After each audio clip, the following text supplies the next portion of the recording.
de cœur de la médiathèque L'Albatros. L'Amérique face à ses fractures. Que reste-t-il du rêve américain ? De Amy Green aux éditions Talendier.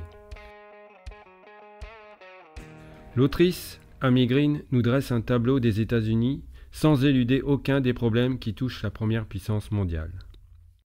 Pour l'autrice, l'un des fléaux qui fait souvent la une de l'actualité, c'est celui des armes à feu. Mais on en a plein d'autres, avec notamment l'obésité, la dépendance aux opioïdes. Ce sont des médicaments antidouleurs prescrits parfois trop généreusement par des médecins sous l'influence de puissants lobbies pharmaceutiques.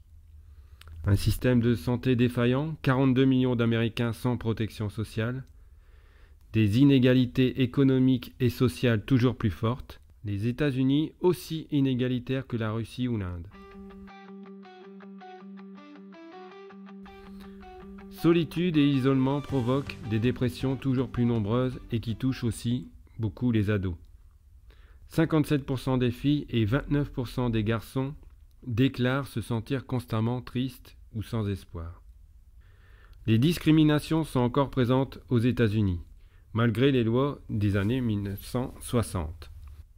D'où l'émergence ces dernières années des mouvements Black Lives Matter et MeToo. Les minorités sont de plus en plus importantes et revendiquent l'égalité des droits, ce qui effraie une partie de la population blanche. Cette population blanche qui commence à adopter un discours identitaire car elle se sent menacée. Ce sentiment est d'ailleurs pleinement exploité par certains politiques, en particulier les républicains. Les institutions américaines datent de 250 ans. Elles sont remises en cause. Elles ne répondent plus aux attentes des citoyens. C'est une crise de représentation. Les Américains ne se reconnaissent plus dans leurs élus.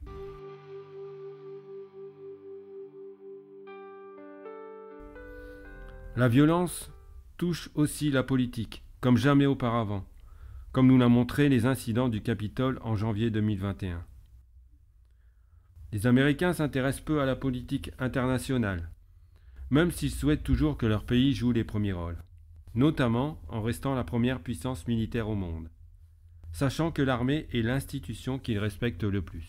La Chine est aux yeux des Américains le danger numéro 1, sans oublier l'implication en Ukraine pour faire échec à Poutine et le soutien discuté aux États-Unis à Israël dans le conflit à Gaza.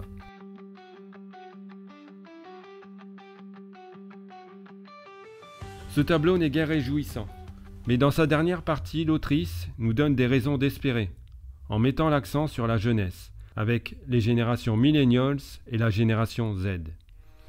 Ces générations semblent capables de régler tous ces problèmes sur lesquels leurs aînés, engoncés dans leurs a priori, butent depuis trop longtemps.